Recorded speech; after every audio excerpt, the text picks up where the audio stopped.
Assalamualaikum warahmatullahi wabarakatuh, and good day to everyone. So today I would like to continue my lecture, the one that I had missed earlier last Monday, and I think I'm going to recap back a little bit on the saturated liquid and vapor. So from this point of view, I'll be continuing my lecture. Okay, so if you could recall back actually what is actually saturation pressure and saturation temperature. This is where actually we are referring to the table A4 and A5 from your textbooks, and you'll be able to see that in the textbooks you'll be given with specific temperature, and from that temperature you'll be given your saturation pressure. And if you look at table A5, you'll be given pressure with saturation temperature. So what does it mean by saturation pressure and saturation temperature? Saturation pressure is the pressure at which the liquid and vapor phase are in equilibrium at a given temperature, which means that the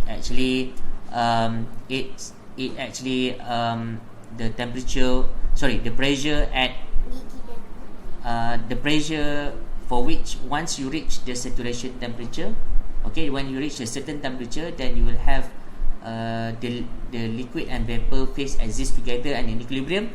That is what we call as saturation pressure. Similarly, at saturation temperature, if let's say for example like it is the temperature at which the liquid and vapor phases are in equilibrium at a given pressure. So perhaps that if we're considering at 1 atmospheric pressure, okay, and we are actually we're looking for the saturation temperature for water, it is at 100 degrees Celsius. Okay, why? Because at 1 atmospheric pressure, okay, and the water will boil at 100 degrees Celsius, and at that particular time, right, the vapor phase and the liquid phase existed together. Alright, but then when you are changing the temperature or you are changing the pressure, you will have a different saturation pressure and saturation temperature. So those are the things that we have to bear in mind. And if you look in the table, we given subscript F denotes the properties of a saturated liquid. For example, like here, this is specific volume for liquid, which is F, and then this is specific volume for gas, and then which is to denote the saturated, the properties of saturated vapor. In a way that if you're looking at the saturated liquid and saturated vapor, okay, so you are given actually what we call as this specific volume notation. For example, like if you have VF, which means that it is specific volume of saturated liquid. It is if it VG, specific volume of saturated vapor, and if this VFG is just a difference between VG and VF, okay, which is VFG is equals to VG minus VF.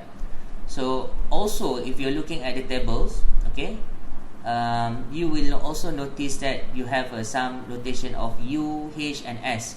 U stands for internal energy, H stands for enthalpy, and S stands for entropy. Okay, you will learn more about entropy in the second part of the thermodynamics later. Enthalpy of vaporization, HFG, we call it latent heat of vaporization, is the amount of energy needed to vaporize a unit mass of a saturated liquid at a given temperature or pressure.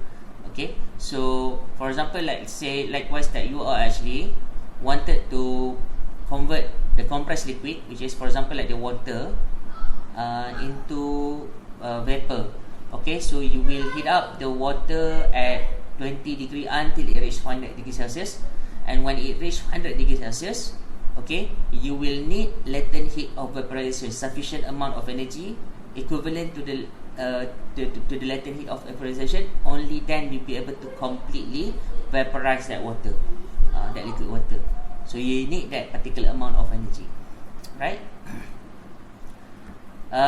If you're looking again at these slides, this is actually denoting the specific volume for fluid. So for example, like if you're looking at the phase diagram, at this particular point, when you bring it down, this is temperature versus volume, then you bring it down at this particular point, then you'll be able to get the volume for the specific volume for the fluid, for the liquid.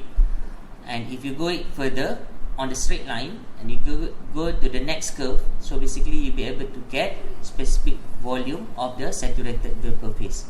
Okay, so if you look at this particular point, so this is VF and this is VG. In any way case, saturated vapor specific volume for saturated vapor phase is much higher or bigger volume compared to saturated liquid. It cannot be the other way around.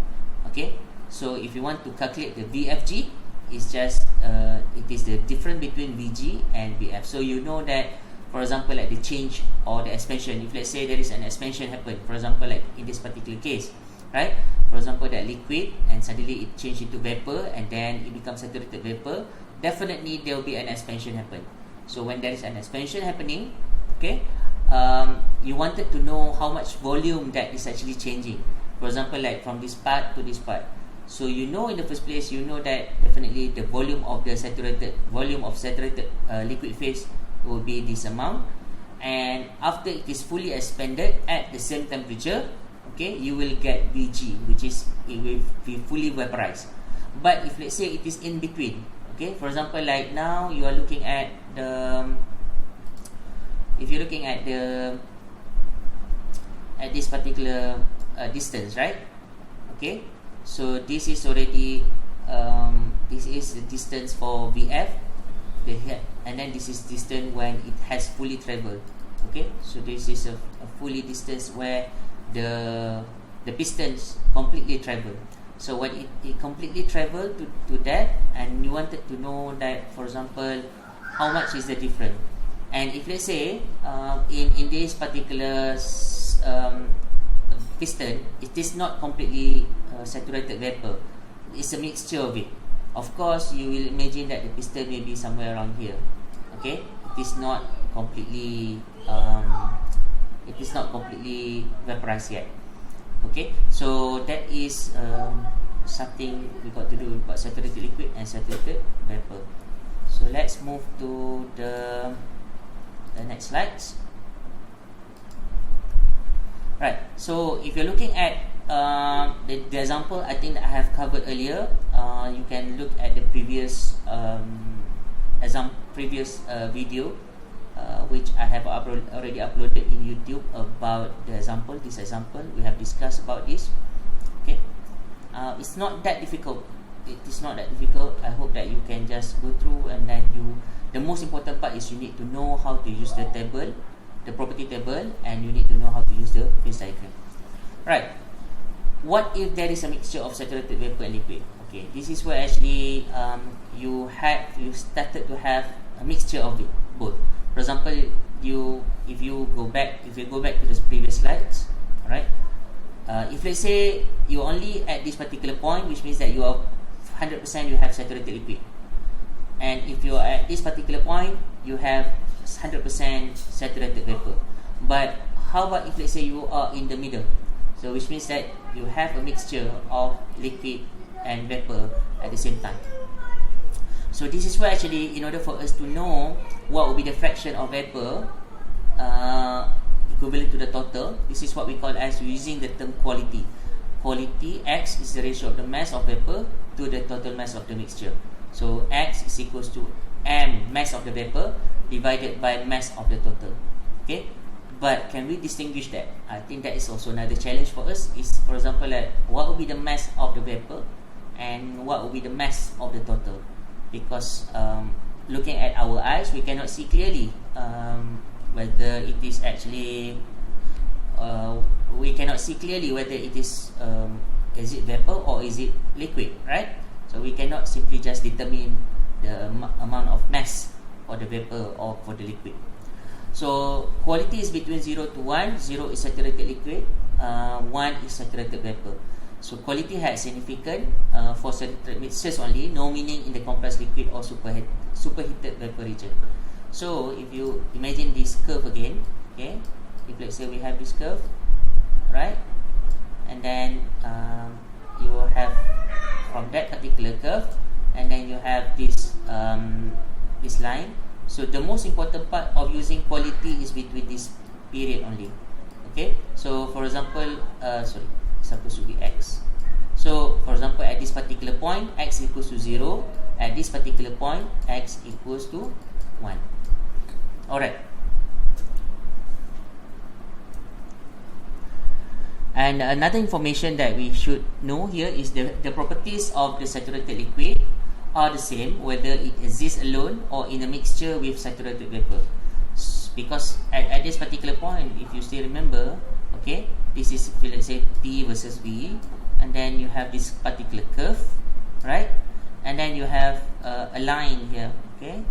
And then you have, this is actually the saturated vapor, saturated liquid, and this is saturated vapor, okay? So you start to see that, okay, along the line here, the properties of the mixture of the liquid, okay, the properties of the liquid are not changing, because it is actually on the straight same line. So which means that it is exists at the same temperature. What only change is what you can see is the volume. So this is Vf, for example, this is Vg. So along the way, what is changing, if let's say you are looking at this point or the other point, is actually this is what we call as it's just changing the volume, but in terms of the properties such as temperature, pressure, it maintains the same. Okay, it is at the same pressure and same temperature. And here what it means here, temperature and pressure are dependent properties for a mixture. Okay. So what if again, the continuation of the slide, a saturated mixture can be treated as combination of saturated liquid and saturated vapor.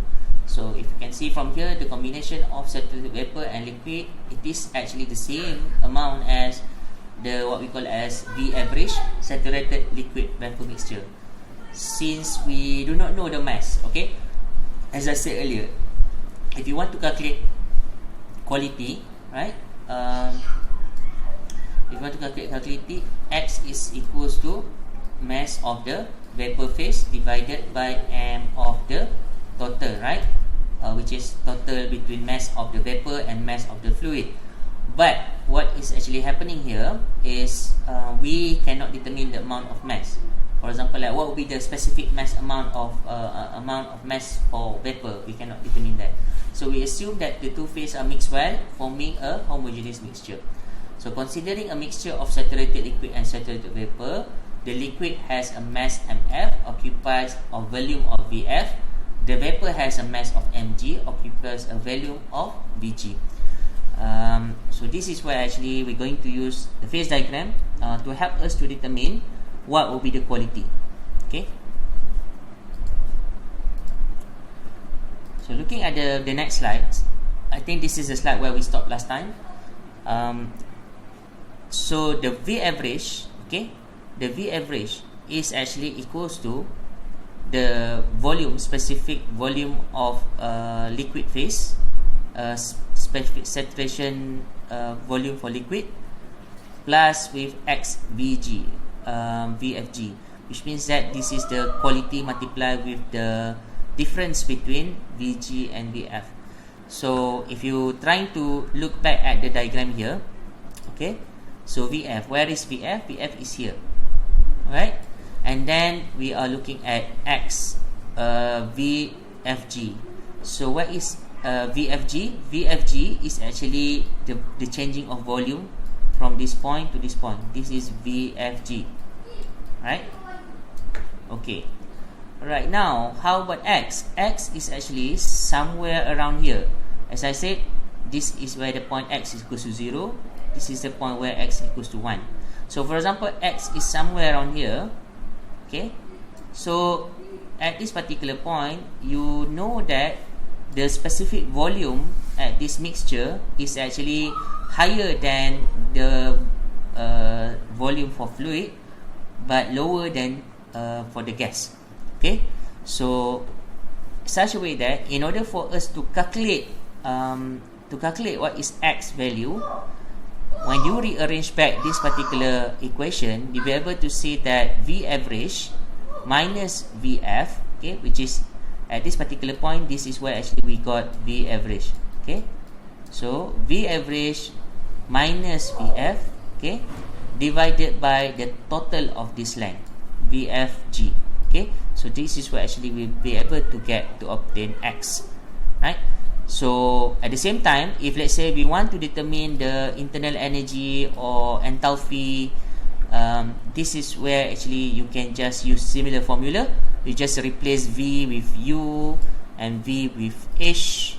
Okay, so you'll be able to substitute this formula, and you refer to the table, you'll be able to get UF. To refer to the table, you'll be able to get HF, and here you'll be able to calculate. And once you know what is X value, then you'll be able to determine your U average as well as H average.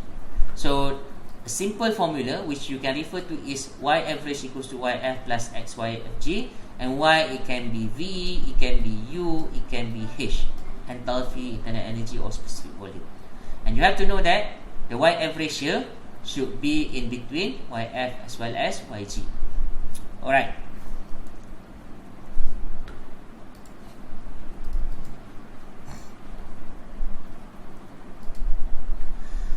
So if you want to determine the property in saturated mixture, so let's look back at this equation. Okay, so when we start to relate with this diagram, what we see, so in order for us to determine the X value, it's actually just a distance AB divided by AC. So if let's say the B points is changing to this point, so which means that the V average minus VF is actually moving up to this point, and then divided by AC. AC is actually VFG. So here you can determine the value of X. Once you got to know the X value, then we can use any kind of equation. For example, like you want to know the U average. Okay, internal energy average is equals to, okay, apa dia tadi? So internal energy average. Okay, internal energy average you can calculate by rearranging back this equation, which is equivalent to VFG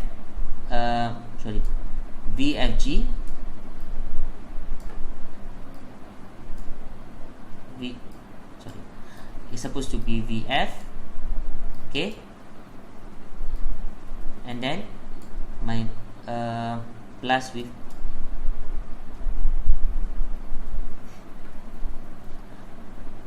okay. So in order for us to determine what is actually the U, for example, okay, I'm sorry. Right now, when we be able to determine the X value, okay, so we'll be able to determine, for example, like you want to know the U average, internal energy average, or you want to know the enthalpy average, okay, enthalpy average. So by rearranging back the equation, so once we got to know the X value, you rearrange back this equation, then we'll be able to know what will be the U average, V average, or H average. Okay.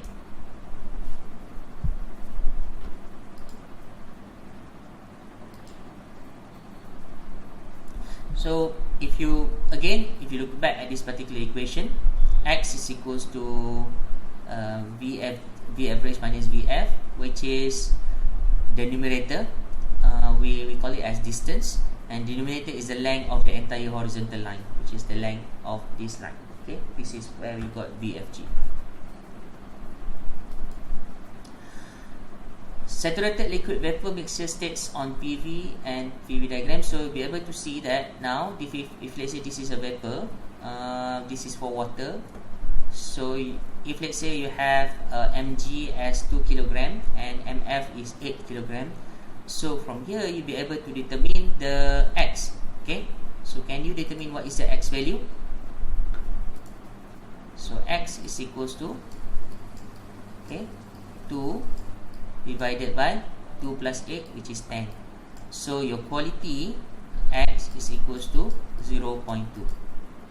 Okay, so 0.2 may be somewhere around here.